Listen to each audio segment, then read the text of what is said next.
আসসালামু আলাইকুম। সাধারণ গণিতের এমসিকিউ সিরিজে তোমাদের সকলকে স্বাগতম। আজকে আমরা বরিশাল বোর্ড 2025 সালে এসেছে এমন একটি সমীকরণের সমাধান করব। প্রশ্নে বলেছে দেখো যে ax প্লাস by সমান হচ্ছে আমাদের a স্কয়ার দেওয়া আছে, আর আরেকটি সমীকরণ দেওয়া আছে bx প্লাস ay সমান ab দেওয়া আছে।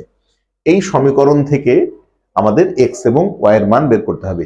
এই জাতীয় সমীকরণ সাধারণত প্রতিস্থাপন কিংবা অপনয়ন পদ্ধতিতে করা হয়, তবে ওইটা যদি তুমি করতে যাও তাহলে এইটা করতে বেশ অনেকখানি সময় লেগে যেতে পারবে। সেই ক্ষেত্রে তোমরা একটা কাজ করতে পারো, এই যে অপশনগুলা যেগুলা দেওয়া আছে এই অপশনগুলা দিয়ে যদি তোমরা টেস্ট করো তাহলে খুব সহজেই কিন্তু তোমরা অ্যান্সার বের করে ফেলতে পারবা। সেটা কিভাবে? দেখো এখানে এক্স এর মান দেওয়া আছে a স্কয়ার, y এর মান দেওয়া আছে b স্কয়ার। তুমি এক্স এর মান যদি a স্কয়ার এখানে বসাও তাহলে এটা হবে a কিউব, y এর মান যদি বি স্কয়ার বসে তাহলে বি স্কয়ার আর বি গুণ করলে হবে কত, প্লাস বি কিউব। তাহলে ডান পাশে হলো এ কিউব প্লাস বি কিউব, বাম পাশে তো এ কিউব প্লাস বি কিউব নাই, তার মানে এই অপশনটা আমাদের সঠিক হবে না। আচ্ছা, তারপরে দেখো তারপরে কত, এক্স এর মান এ, ওয়াই এর মান বি। এক্স এর মান যদি তুমি এ বসাও তাহলে এক্স এর মান এ বসালে এ গুণ এ, তার মানে এটা হবে এ স্কয়ার। আর ওয়াই এর মান যদি বি বসাও তাহলে বি গুণ বি ইকুয়াল হবে বি স্কয়ার। তার মানে আমরা লেফট হ্যান্ড সাইডের মান পাচ্ছি এ স্কয়ার প্লাস বি স্কয়ার, কিন্তু রাইট হ্যান্ড সাইডে তো এ স্কয়ার প্লাস বি স্কয়ার নাই, তার মানে এই প্রশ্নের উত্তর এটাও সঠিক হবে না।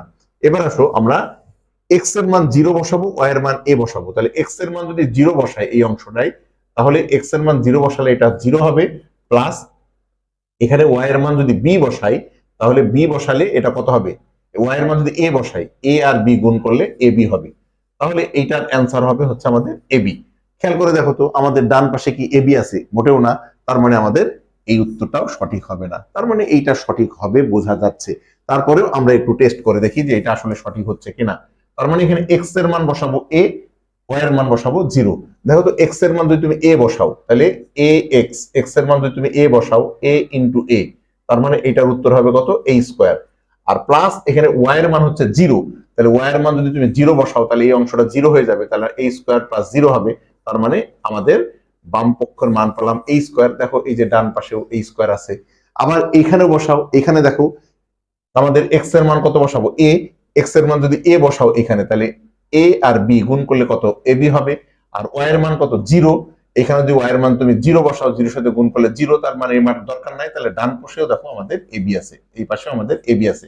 তাহলে এখানেও আমাদের ডান পক্ষ এবং বাম পক্ষ সমান হয়ে গেল।